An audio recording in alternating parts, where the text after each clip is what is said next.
from us for our own protection. So I don't know. It's kind of a catch-22. How do you handle this? If the truth is that disturbing and we really, it's better we don't know it, then again, we have all these questions. Oh, yeah. Anyway, hey, our time is up. Well, again, Ronald, my friend, why don't you tell people where they can get those DVDs at? Okay. Actually, I want to mention one DVD, and then I just want to shout out to a friend of mine who's putting on an opera production in St. Augustine. So go on Amazon Prime for True Stories, A Lifetime of Alien Abductions, and you'll see the interview. It's a 2-hour interview I was talking about. And you'll see my other stuff on Amazon Prime, too, under the Enlightenment Through Entertainment Production Company. And now I'm playing here in Fort Myers in a baseball tournament. One of my teammates is Curtis Tucker, and he's actually he's the artistic director at the Lewis Auditorium in January at Flagler College, and they are putting on The Marriage of Figaro. So if you're in the St. Augustine area in January, coming up here in 2019, check it out. You can go to firstcoastopera.com and get tickets, and he's going to be putting on a fully staged orchestra by Wolfgang Amadeus Mozart for The Marriage of Figaro. I'm going to be there. I'm going to be taking friends and family, and we're going to go have a good time. Okay, it sounds like it. Hey, Ronald, like always, thank you for coming on the show. And, if you get pulled over by the police again, well, cross your fingers and try the same thing. All right, I will. I'll definitely cross my fingers. Thanks, Gary. I appreciate it. Okay, sir. You have a great evening, and thank you. All right, you too. You're welcome. Okay, bye. But what really makes me concerned is, like back in the 90s, all these scientists, that were supposed to have been involved with government research on UFO projects and things like that, they seem to have died off in a very, in a month or two or a 3-month period. It was kind of strange. It was like 6 or 7 or 8 of them, it died in car accidents, heart attacks, weird things, one right after another. Can we as humans, could you accept that we are being visited by aliens? Could you accept that every day you go out in your car or go out camping or go to the grocery store, you could be abducted? I mean, there is a lot of people have disappeared and no trace of them. Yeah, there's serial killers out there, but not enough to account for the amount of people that disappeared. And it seems like, I don't know. It's scary. Could and would a civilization break down if the government actually said we have been invaded or there is aliens walking among us? I don't know. But we got a whole month of different guests, different views, different subjects on UFOs and aliens. So each night during the weeknights, that's what we're going to be talking about. Now, some of them you might not agree with. Some of you might find very infatuated with their subject, like Steve Bassett, Timothy Cullen, a whole bunch of people in the UFO. Michael W. Hall will be on also next week for a night. He runs the UFO I-Team. He's also a lawyer in Washington State. I mean, it's just so many things. He's going to even be talking about all the weird things that happen on Mount Adams. Again, how many people ever got in the car? I know this has also happened to me. I got in the car and, maybe I was tired or something, but I'm sitting there driving home and all of a sudden I find myself 20 miles away from my house, the opposite direction, with no reason in my mind. Like, wow, how did I get there? And my only thought was getting home to, have dinner with my wife and kids at the time. I don't know. Have you guys ever had that happen? Well, anyway, my friend Liz will be calling here shortly. We're going to change it away now from UFOs. We're going to be talking about monsters, Bigfoot, weird things like that. She did a series of 5 books of monsters and stuff like that. So she'll be on talking about that for about 25 minutes. I want to thank everybody who's been listening to Night Dreams Talk Radio. We are growing. And great news is going to come to all my listeners in January.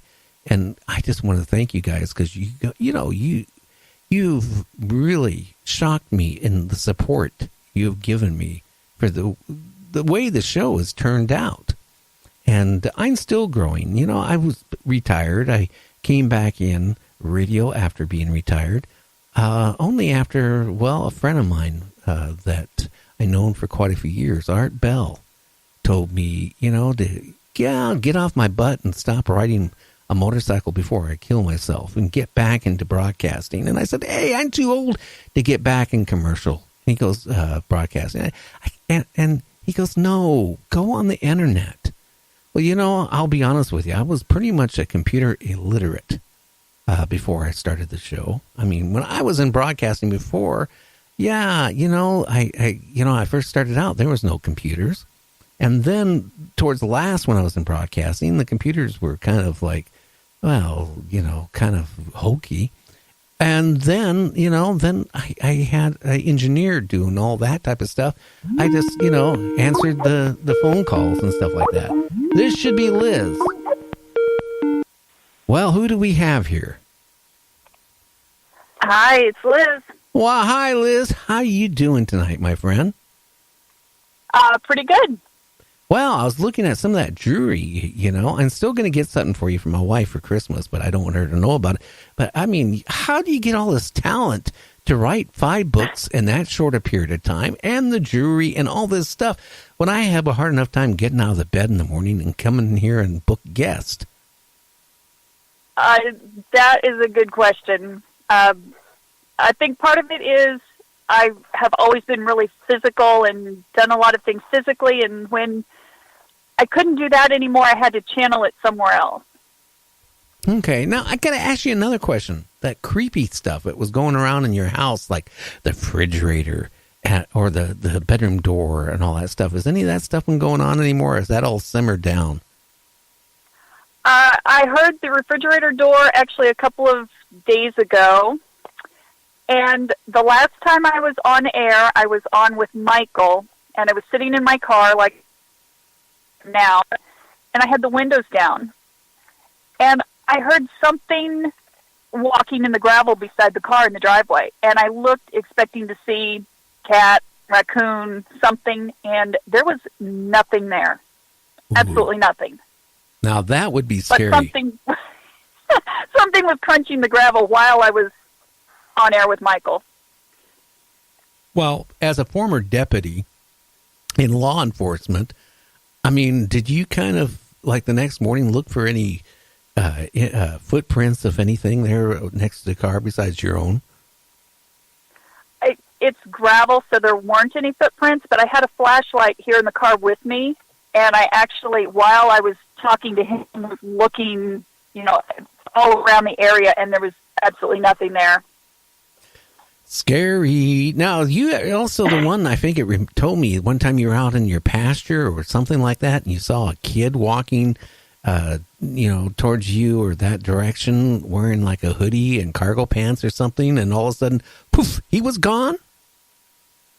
Yeah, that was me. I was feeding my horses, and out of the corner of my eye, saw this, what looked like a kid wearing a hoodie and cargo pants. He was dressed in black and was kind of baggy. His head was covered. And he was walking between my house and the well house.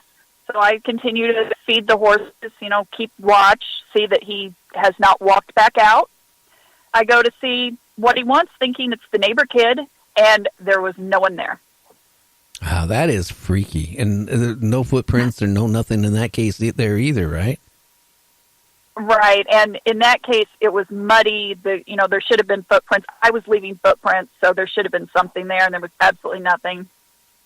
Well, maybe you are a magnet, to the, weird paranormal that, somebody must like your food or something to, open and close your refrigerator. Or they're looking for a Budweiser and you don't have any, and they're upset, so they slam it shut. That would probably be closer. Okay, you're saying you're not a good cook, huh? I'm a good cook, but I don't drink, so if they're in there looking for beer, they're going to get upset. Okay, well, I don't drink either. Well, I do. I drink soda. That's why I'm fat. I got to ask you a question. To write 5 books in a short period of time like you did, okay, and you don't do drugs and you don't drink. Of course, I did advise you should have a shot before coming on tonight. But I got to ask you, when you were a little kid, did you fantasize stories of, ghosts or paranormal type stuff or weird things? Or did it just happen after, being a medic and then being a deputy? I'm just kind of curious how you got into the paranormal, kid. Well, I didn't fantasize about anything like that when I was a kid, but growing up, we always heard ghost stories. We watched shows about unexplained events and creepy stuff. And then that kind of progressed. And growing up, I lived in a haunted house growing up. So that was normal. Okay. We would be downstairs and we would hear footsteps upstairs in a house that we built. So you'd hear, okay, that's the scary part. Like I told you, in one job I had, I'd be in this old building. It was built in the, 1800s. It was weird. I'd hear footsteps going upstairs. It used to be back at that time a hotel brothel and a bar downstairs.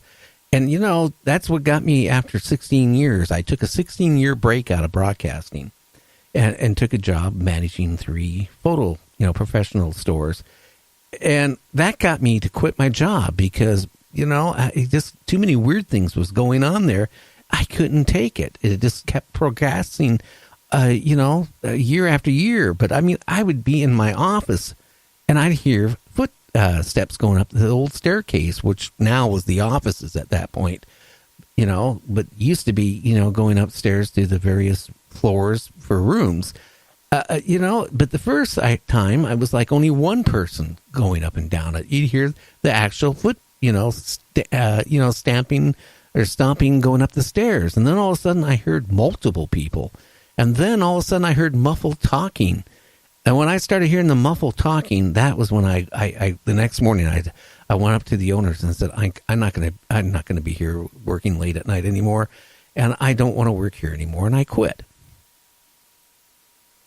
Yeah, for me, it's just something I've always been around, so it doesn't bother me. I know a lot of people would think I'm crazy, to sit in my living room and see one of the lanterns hanging on my wall and see it start spinning for no reason and just like, okay, we're doing that today, and ignore it. But for me, that's normal. Wow. How's your, does your son hear like your refrigerator open and close too? And the weird noise of door slamming and stuff too. Was he, I don't know how old he is now, but growing up, did it ever scare him or any, can make him, least concerned? He's 17 now, but most of this stuff seems to happen when he's gone or in a different room and doesn't see it or doesn't hear it. He has had the experience of being outside and coming in and saying something just feels off. Something feels like it's watching me or something feels wrong. And we had a family friend who had a vehicle here that he had been working on. And he came in, said, hi, I'm going to work on my truck. He was there maybe 5 minutes on his truck, and he came flying out the driveway, left, didn't say a word to us, and he came by the next day, and he's like, I don't know what was there. I didn't see anything. I didn't hear anything, but something was there that did not want me there. I left. Wow. And this is the property you have now. Right. Yeah, I wonder what was there before that house was built. Was it previously another house there before that one was built, or you don't know, or anything? Or there had been a house here many years ago. There's probably been a house here in some form since the 1800s. Well, then it will get torn down and a new one put up and that kind of thing, which is pretty common. Well, you know what? If it goes back to 1800s, who knows how many people are planted on your property? And that's exactly it. and there are no written